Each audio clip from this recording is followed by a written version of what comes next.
This is a Chapter 3 quick review for the final exam, kind of going through the learning target sheet again. I'm also have the test up. We'll look at some problems from the test. But if you remember Chapter 3, we got quadratic functions. You should all know that a quadratic function is a parabola.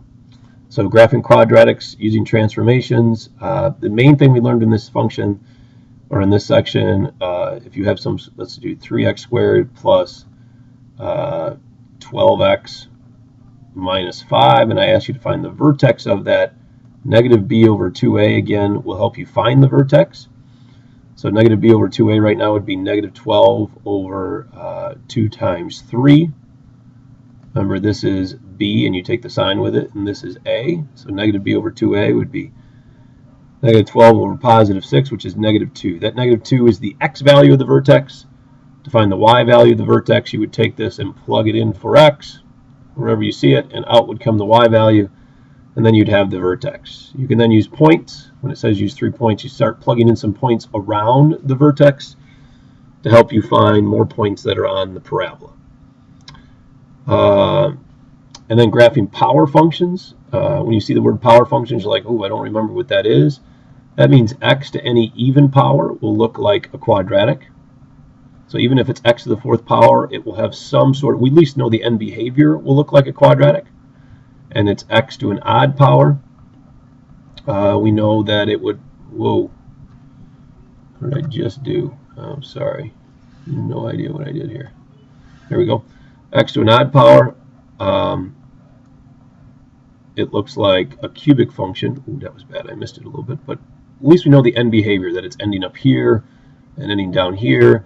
And then if you put negatives out in front, like if I put a negative out in front of this one, then it would just open down. The end behavior is they both be going down. And if I put a negative out in front of an odd powered function, that means it would end over here and down here. And then, you know, it would do something in the middle here. Oh, that was really bad. But we have the even and odd power functions. The key is those transformations that we've been doing all year. The inside, the outside, you know, reflections, that kind of stuff. But you can look at the test for that, for those types of problems. And then this was just applications. This next section is applications of quadratics. I would definitely go back and look at that worksheet. We're maximizing revenue, minimizing costs. We had some physics problems in there. These regressions are just the tables that you set up on your calculator. I give you some data, and you go through and do that. Let me see if I can find a problem from a test here. So here's a regression problem where I give you this table. You got to plug the data in, and the difference is here it's now doing a quadratic function of best fit instead of a linear function. And then predicting. The key here is predict the number of gallons in the tub after 10 minutes. Minutes went in as x, so I'm giving you an x and asking you for a y value. Know how to do that on your calculator. That's something, I mean, you're going to have to be able to do. And predict at the time there'll be no water in the tub. Well, that really is predicting when the gallons will get to 0. So now I'm giving you a y value here. So this is y equals 0. What x value will make y equal to 0? And graphically, the way we did that is we graphed a horizontal line at y equals whatever y value were. In this case, it's 0, but it could have said, you know, predict at what time the gallons is, you know, 15.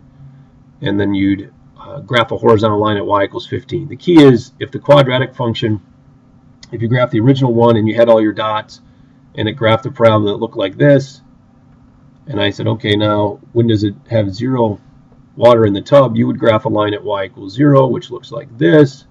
And right here, that intersection point and this intersection point. Now this intersection point looks like it's a negative value, so there's not going to be two answers in this case because x is time. You can't have a negative time. But if it did say, what if I said 15 instead? Then you'd graph a line at y equals 15, which let's say is like right there. So there'd be two options of when, you know, the water in the tub was at 15 gallons. And we'd find the x value of these intersections. And you need to know how to use your calculator to do that. So if I give you a y and ask you for an x, you graph a horizontal line at that y value and find the x values. If I give you an x and ask you for a y, it depends on what calculator you use. With that trace, graph trace, and then you type in the number and it jumps to that spot. So if you still have questions on these types, make sure you ask me about those in class, or somebody to make sure you know how to use those. This is an application of a quadratic. Here's the quadratic. and it says, at what price will they maximize the revenue? Well, you have to know that the maximizing will occur. This is a parabola that opens down. I don't know what it looks like, but I know it's a parabola that opens down, so its maximum will occur somewhere at its vertex. So I need to find the vertex. So that means I need negative b over 2a. So it's an application of quadratics. Negative b over 2a will give me the x value of that vertex. If you choose to graph it, remember replace p with x. But that would be the price. But then it says what will be the maximum revenue? Well, that's really the y value. So once we do negative b over 2a and get our answer, we plug that answer in here and we end up getting a y value, which in this case y is the revenue. So whatever we get from this, we plug it in there and we end up with an r value, and that's the maximum revenue. In other words, the x value is the price, the y value of this coordinate up here is the revenue. If it sets the price to be $100, sorry about the phone again. If it sets it to be $100, what will the revenue? Well, that really means just plug 100 in for P. And what do you get for revenue? And this says, what if I wanted a revenue of 100,000? What price should I set? Well, that's the same thing as setting Y, or in this case R, to 100,000 and asking for what P values. Now, you could do that algebraically. You could plug 100,000 in there. Then you'd have a quadratic. You'd move the 100,000 over and use the quadratic formula. Or again, if I'm giving you a y value and you have it graphed on your calculator, if I graphed y equals 100,000, it'd be a horizontal line, and then there'd be two spots. In this case, that I would set the price. Those two x values would give me this y value. So there's actually two in this case. So making sure you know how to do those types of problems. All right, remember you can pause this anytime and write down stuff that you need on your review. I strongly suggest you do that. These things I would make sure I know. In the negative b over 2a, I got lots of stuff here. All right, polynomial functions. We got zeros, the degree, we got multiplicity, we all these wonderful things. So finding zeros and multiplicity, and just really good at this. You guys did a great job of this section, polynomial functions. So maybe if I just go look at again a problem from a test problem. This is the non-calculator part. So here's one right here where it says graph a polynomial function by hand. So I should know the zeros of this polynomial function are at 2, -4, and -1, sorry. Because what makes this equal to 0, what makes this equal to 0, and what makes this equal to 0. Those are the zeros. So if I was graphing them, I know that it goes through the graph. Oh, that's horrible. At 2. So if I go over to 2, there's a 0 at 2, there's a 0 at -4, and there's a 0 at -1. The degree of this polynomial is the highest power, or all these powers. Like if I were to actually FOIL this out, what would be the highest powered term? Well, I'd have an x squared here, and I'd eventually multiply it by x, would turn it to x cubed, and then I have another x cubed I'd multiply, so I'd end up with x to the 6. My first term would be x to the something, x to the 6, and then zig-a-dig-a-dig-a-dig down the line. So this is a 6th degree. So the degree of this polynomial is 6. But as soon as that's even, we know the end behavior. The end behavior has to be either both up or both down. Well, the leading coefficient is negative. If the leading coefficient is negative, I know the end behavior is both of these are going down. So as a quick review, this should all ring a bell to you, and that's why we're going so fast. So we know it's going down. Now we're just going to kind of draw the graph, but we need to know if it goes through these or bounces off of these, and that's multiplicity of the zeros. This 0 of 2 was being raised to the second power, so the multiplicity of this 0 is 2, which is even, which means at 2 it's going to bounce. When I get to this one right here, it's going to bounce when I go to graph this thing. -4, or the -4 0 was this one right here, which was raised to the first power, so it has a multiplicity of 1. Since that's an odd multiplicity, we know it's going to go through. So when we get to -4 right here, it's going to go through, so I'll put a T there. It'll go through that one. And then -1 is being raised to the third power here, so it has a multiplicity of 3, which is odd, which also means it's going to go through. So at -1, it's also going to go through. And the last thing we did in this section was also to help us graph this is to find the y-intercept. To find the y-intercept of any equation, and you need to know this. To find a y-intercept, you always plug 0 in for x and solve for y. So remember, f of x is really y right now, so this would say y equals, and then I would just go plug zeros in for all of these x's. So if I go plug zeros in for all those x's, I still have my -1/2. And then I would take 0 minus 2, which is -2, and square it, which would be 4, so that would end up being 4. 0 plus 4 is 4. 4 to the first power is also 4.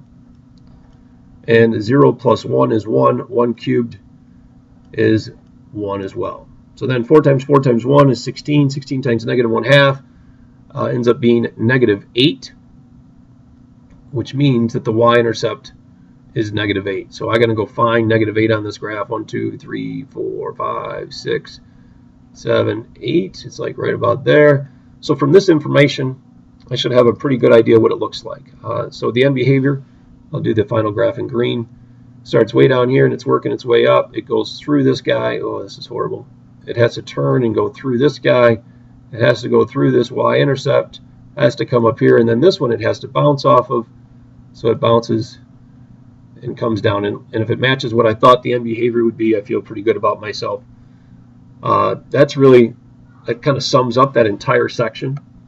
But I'll give you a graph and ask you to write an equation, but I may also give you, I'll give you an equation and ask you to write the graph, which is what I just did, but I could also give you the graph and ask you to write the equation. And there's some good problems on this test that deals with that, but that's just a flyby of some of those situations. Oh, here's one here. We're at number 9.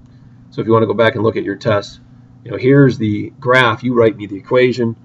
Number 10 is I give you some information about it. So some good things there. You have to go both forwards and backwards for all of these. Same thing here for this quadratic.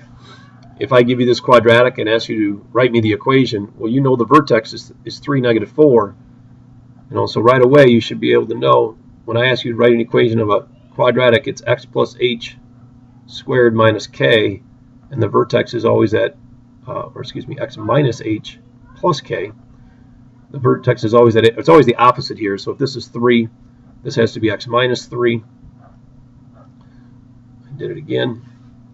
Somehow drug it down. I'm going to figure this thing out eventually. Whoops, I went to a different page actually. Here we go. X minus 3 squared, and then the 3 negative 4. So this actually is the same as that, so minus 4. And the only thing we're missing now is that a value. And I forgot to write it up in here. How do you find that a value? And we've been doing this all year long. You just pick any point, which in this case is one form. Any other point that I know is on the graph. So I'm going to take 1 and plug it in for x, 4 and plug it in for y, and then solve this equation and get an a value. And then so I'll solve that for a, and then once I have a, I just write the equation with a in it. So I know this is a flyby, but I'm just trying to review a sections that we've done, so we'll see what happens with that. But that was polynomial functions and quadratic functions. And again, this cubic function of best fit is just, I give you a table again, you plug it in, but now you pick cubic function of best fit instead of linear or quadratic. All right, there's a quiz on that. Rational functions is where it started to get fun. So both of these sections are kind of combined together, knowing that step-by-step process. So to kind of, I don't remember even what color it was. If you remember, you had a little card, the steps to graph a rational function. These are the step-by-step process that we had to go through. So I'm just going to kind of go through this process and then toggle back and forth to the test. The main thing is, finding those asymptotes. Sorry. Whoa, a little too big. Bring it back to where it was. All right. So finding the domain, factor and reduce, find the or find all the intercepts. Maybe we should just do a problem, and we'll keep toggling back to this step-by-step process. So I'm only going to do one, even though I could do a million. Here's one right here. It says graph the following rational function using the 7-step process. Here it is too. So this is numbers 3, 4, and 5 on the chapter 3 test to look at. Remember, the most important thing when graphing a rational function is the asymptotes. So I'm actually going to start with that.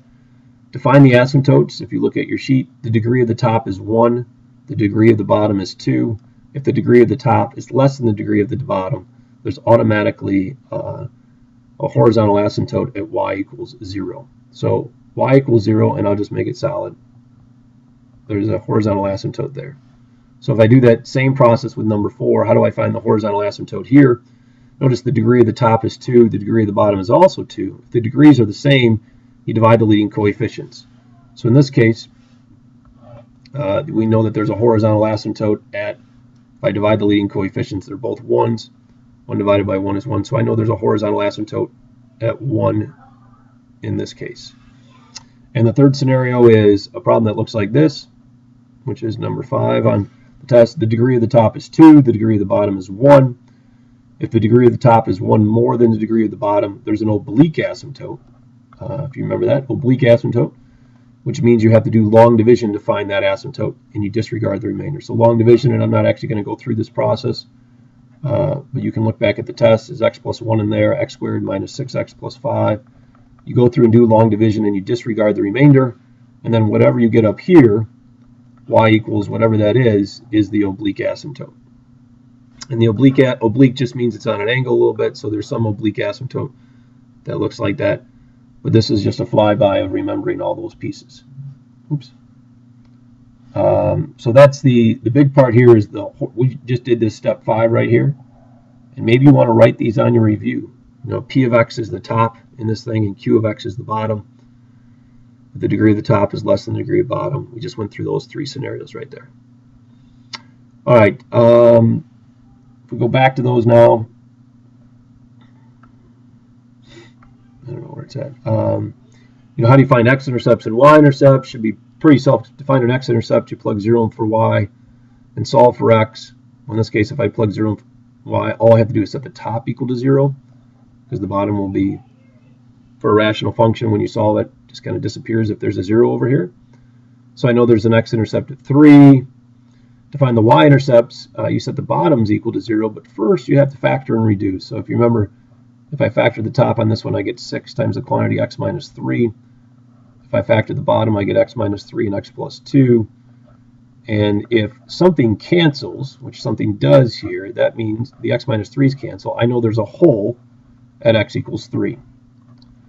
So when x is 3, I know there's a hole. To find out what that hole is, the reduced fraction would end up being 6 over x plus 2. So to find out where that hole is, I take this 3 and I plug it in there, and I get 6/5, or I get a 5 on the bottom, which is 6/5. So that means there's a hole at 3, 6/5. So if I kind of graph that 1, 2, 3, and 6/5 is like 1 1/5. So right about here, there's going to be a hole in this graph. I know there's a horizontal asymptote. So I guess there, you know, when I said there was a x-intercept at 3, there's not, because it reduced. There's a hole there instead. There is no x-intercept in this case, because there's no way now to make the top equal to 0. To find a y-intercept, or to find the vertical asymptote, sorry, you set the bottom equal to 0. So there's a vertical asymptote at -2, and that you should remember that. It's just horrible. So we got that, and again, you can go back and look at your test on this. And then to find a y-intercept, remember you plug 0 in for x. And we always use this reduced form. We always want to factor and reduce. So if I plug 0 in there, I get 6 over 2, which is 3. So I know there's a y-intercept at 3. And then from this information, I have some good information. I know the graph must look like this, come through this hole and approach that asymptote, and then go up and approach that one. And then I know it's either over here or down here, but I'm not sure which one it is. So we talked about plugging in a point. So if I plug in -3 right now to see, you know, where will it end up being? I'm on the top or the bottom. So if I plug -3 into the reduced one, I end up with 6 over -1, which is -6. So when x is -3, y is -6, which is somewhere down here. As soon as I have that point, I know that this function must look something like this, or it had to be down here instead of up at the top. And that's what we do for all these problems. I don't want to do each one of these, but finding vertical asymptotes, finding holes, and finding horizontal asymptotes, that 3-step process, or, you know, step 5 on that sheet. So I strongly suggest that you go through and do some of these problems from the test and follow this process. Remember step 6, finding the intersection between the graph. You set r of x equal to the horizontal or oblique. That's a pretty difficult topic. You know, in the final exam is so many topics involved. We're just trying to see if you have the general gist. So I wouldn't worry too much about step 6 for the final exam. All right. That was rational functions, which was the hardest one. And then inequalities.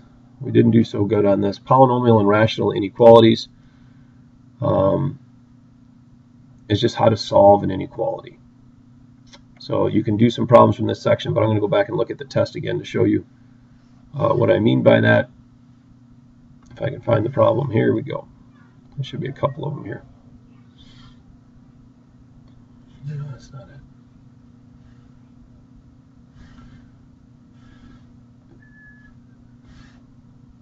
Non-calculator, I like that. 1, 2. So this is the non-calculator part. We were graphing those things. I don't know what happened to them. Oh, here it is. Solve this inequality. Now we notice it's an inequality. We notice it's a quadratic inequality. Anything that's not linear inequality, you have to test regions, if you remember that. So to test regions, we first have to find out when it equals 0. So we move the 12 over. And it's supposed to be less than or equal to 0 now. So we move that 12 over to solve a quadratic. But we're going to treat that as equal 0. So we solve this thing. The best way in this case would be factoring, but we might have to use the quadratic formula. X plus 6, x minus 2 equals 0. This one is x equals -6, and this is x equals 2. So at -6 and 2 is when it equals 0. But if I want to know when it's less than or equal to 0, we talked about putting those critical points, -6 and 2, on a number line. There's -6, there's 2, and we're going to test regions. We're going to test, does it work in between -6 and 2? Does it work on the outside of -6 or on the left side? Does it work on the right side of +2? And we test those regions.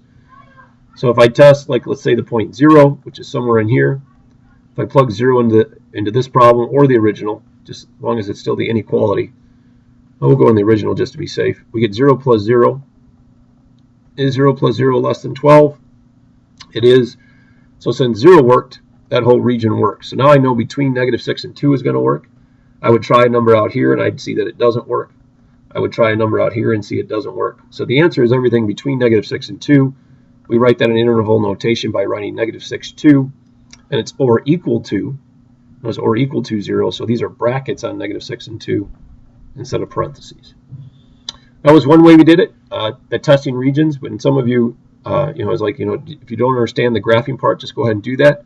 But remember, once you find the critical points of -6 and 2, you could also draw a rough sketch of the graph. I know this is a quadratic that opens up. If that's a quadratic that opens up, I could draw, oh boy, a really rough sketch, oh boy, that goes through those black dots and opens up. And this wants to know, when is the graph below ground? If you remember this was ground. When is the graph below the ground? What's below the ground between -6 and 2? So that's my answer without having to test regions, if I know how to draw a rough sketch through the critical points. And you can do that same thing with polynomial functions. I think there's one here in this next page. It says solve this inequality. Well, this isn't a quadratic, but it's a polynomial function. So I'm going to treat it like a quadratic. So we got it 0. We pull out the x squared. We're left with 3x squared minus 10x minus 8 equals 0. And then we set the pieces equal to 0. That'll equal 0 at 0. And then we factor this. So we get our critical points. And you could test regions, or you could graph the polynomial function to find out what works. So if you want to just find critical points and test regions, you can always do that for inequalities. The key is this inequality. Anytime you're trying to solve something that's an inequality that's not linear, it's not a line, then you have to find the critical points and test regions, or find the critical points and draw a rough sketch and see when, in this case, I want to know when it's above the ground. So that's something I would definitely review on those inequalities. We have, you can go to the worksheet from that, and all the copies of these worksheets are available on my website. This learning target sheet is available on the website if you have lost your copies. But well, this wasn't a worksheet; it was actually a book assignment. So you can go look at that to do some of those problems, which is very good. All right, that's a chapter 3 review. I know that was very fast, but hopefully that was just going to refresh your memory on some of the things that we did, and then you go focus again on the things that you need to focus on. What is it that you struggled with that you don't remember? And then put things on your final exam review sheet, that one sheet of paper I gave you to help you review.